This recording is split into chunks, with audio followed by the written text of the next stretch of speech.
So in today's video, going to be going over the winners and the losers from the Imola GP. I'm going to start off with Max in the winner's circle here. Pole position in the quali, got a little bit of a slipstream there from Hulkenberg to give him that boost over the McLarens, and then the start of the race, which was pretty much what's won him the race because he just built that gap and had a very good opening stint, where Norris behind just could not match Max's pace at that stage. We'll go on to Lando.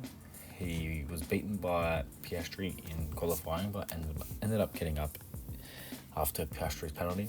He ran behind Max for the early laps, but just could not manage to keep the pace with him, to push him very hard.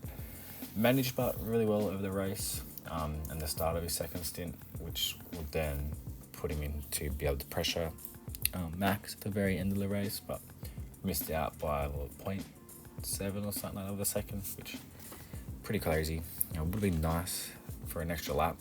It would have been another Lando win for sure. Would have really put a little twist on the championship at stake. And I think the rest of these races now are going to be super close. Just hope that they can continue this form, because the McLarens are very quick now, which is a nice sight. And I feel like Red Bull have either maybe their car's been already so developed they're not going to make super huge gains, whereas the McLaren, it's just everyone's trying to catch them Red Bull, and they're the ones that are catching them. So it's looking good so far. So still, I'm going to put Charles here in the winner's circle. He was a pretty solid weekend for Charles. Quickest in both the Friday practice sessions. He was quicker than Carlos, beat him in qualifying, and then he ran third in the first stint. Had a good stint on the mediums and then pitted pretty late on the hards. Just fell out of the range and then couldn't keep pace with Lando at the end after he made a little mistake. And then he still kept the cars behind away, a faster car as well. The McLaren's much faster than that Ferrari at the moment, and Oscar was behind him and he was driving pretty fast this weekend. So still pretty good for Charles, good points. Italian race going into Monaco, a bit of confidence hopefully for him, because he hasn't had the best of races and weekends to lead up to this. So hopefully this is a bit of confidence and we can finally see Charles maybe notch that one off the belt at in Monaco. I'm going to go on to Oscar now. He has got the full upgrades for this race, and that really showed. He was super fast in quali, obviously out qualified Lando, but then had to get the penalty.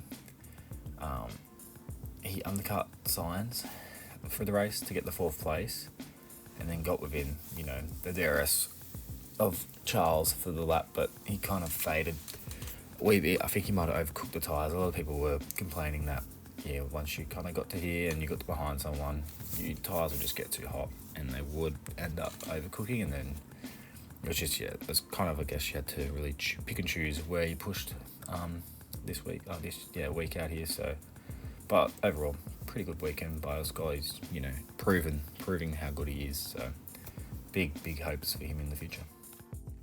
Now here's one that I don't think anyone would have thought would have been happening this weekend. It was Lance making the winner's circle.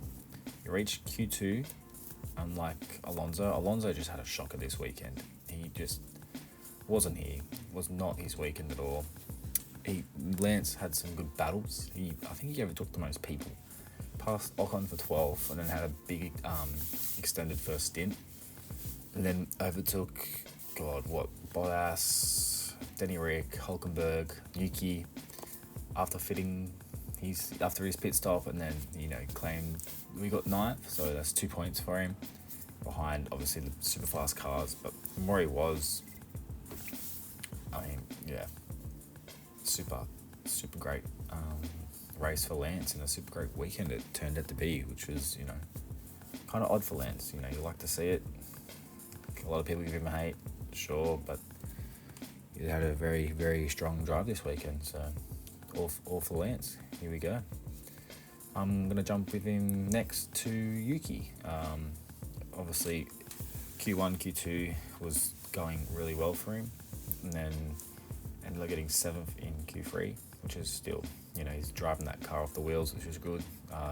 one spot ahead of Danny Rick, I believe, but doesn't really matter. Dropped 2 places off the launch, though RB's really not good off the launch. Both of them struggle. I feel like that's where they lose most of their positions, and then they're always trying to get it back. He undercut Hulk, and he had that pass on Sargent, but other than that, kind of was good, but he Perez got by him in the faster car, which he should have, and then Stroll finally got to him on the fresh tyres, but still another strong weekend for Yuki. He's just proven time and time again that he deserves that seat or a better seat, so see where it goes from there, I guess, hey? And then for the last one in my winners circle this week, I'm going to give it to Nico Hülkenberg. Q3 in quali in Haas. It has been up there and abouts, but he's there consistently, which is pretty good. 2 places at the start, which was pretty good. A very nice move around the outside of everyone there. He went pretty early for a pit, and he actually undercutted by Yuki then. Fell away by Yuki, but just kept out of reach of the people from behind, and then finished just outside of the points this round. But I feel like it was a super strong race and quali from Nico, just proving how strong of a driver he really is. So pretty good weekend for him. Alright, now we're going to get into the losers of the weekend. Now, I'm going to go with Carlos here first. He just had an off weekend. I feel like he was pretty slow behind Charles. Charles was the lead driver, where Carlos has been, recent weekends, he's been quicker in quali and quicker in the race. It's been close, but Carlos has been there. He just he just one of those off weekends. Carlos, he even said the car felt a bit weird, I believe, in his post-race interview, but I can't really remember. He held his positions for a long opening stint, and then he just had to be, I think he was one of the last people to pit, actually, and then after that he fell behind Oscar, and then, just dropping back from the cars, finished 5th overall. He was 8 seconds behind Oscar, I believe, in front of him, so he just kind of didn't have the pace to fight with McLaren's and or Charles or really anyone this weekend. So a bit of a nice off weekend for Carlos, but I think he'll probably regain and he'll come back quite stronger next week. Hopefully he has had good drives around Monaco, so we'll see how he goes. Next up, I'm going to go with Alex here. I know that kind of the race wasn't his fault, but still had a bit of a bundy in practice. Just the car stopped Q2, but eliminated 14th. And then, lost the lap after his wheel wasn't, kind of sucks. And then got the penalty. And then, he ended up having to retire. So it's kind of a poor race by Alex, but just not his fault, but just through the team. He was kind of, lost out pretty big this week. So feel for Alex, as, he's been on, for many good weekends. And I guess that run had to stop at some stage. So, but I guess he'll come back next week stronger. So we'll see how he goes. Next up, I'm going to jump into Logan.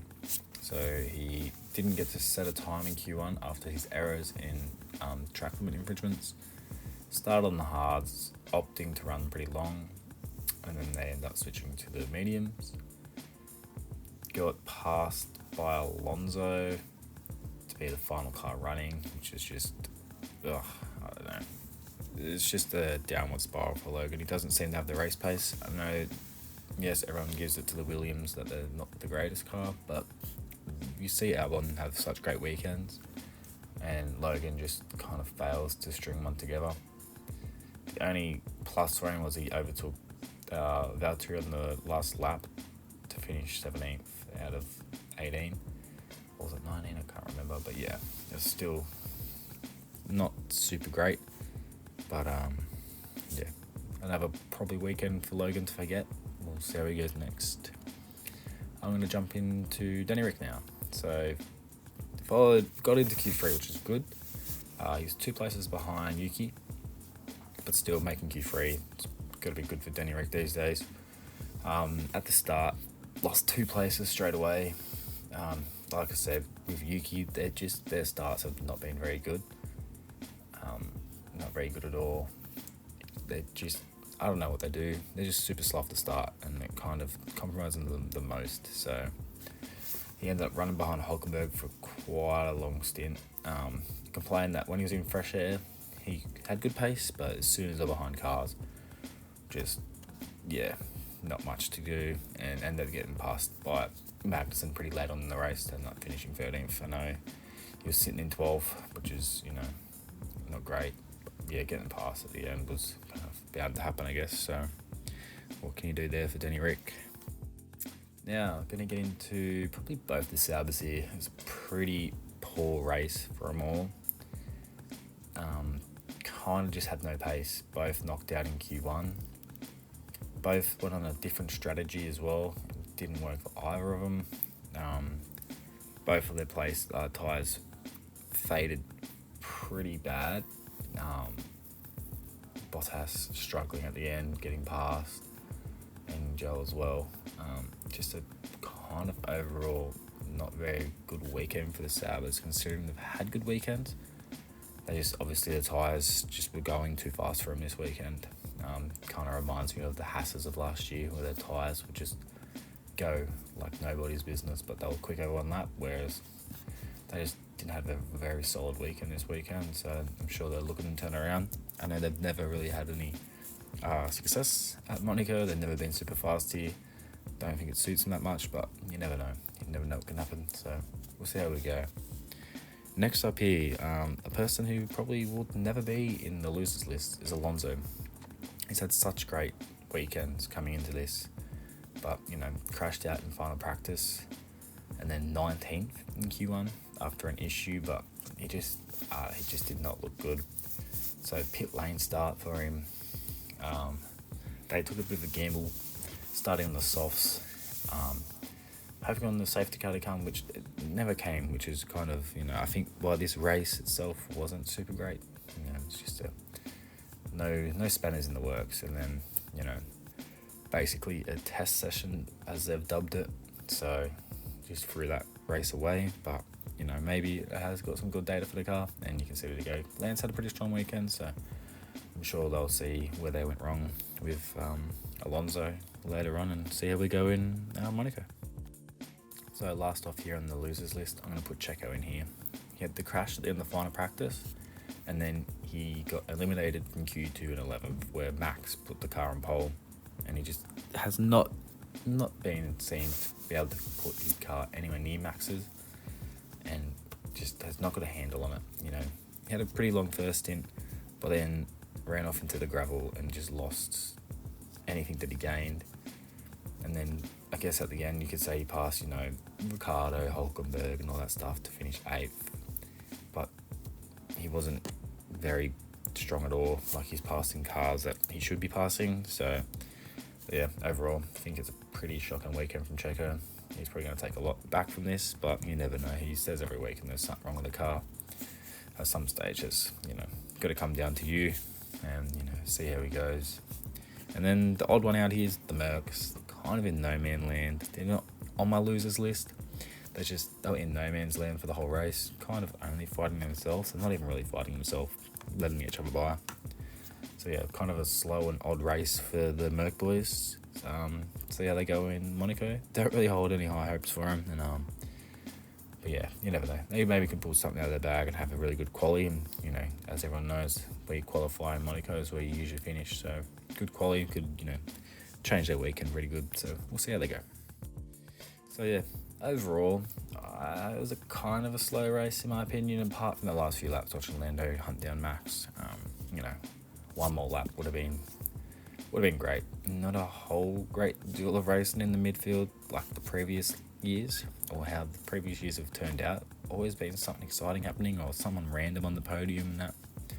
I guess you had Lance have a few overtakes and whatnot, but it was just a kind of a slow race in my opinion. But you can't always have really good races. I'm sure a safety car and just would have thrown out the strategy and done some other stuff. But yeah, it was just kind of one of those races where it was pretty predictable, and what we thought happened was probably what happened. So yeah, but yeah, thanks for listening, thanks for watching. So tune in to the next one. Cheers.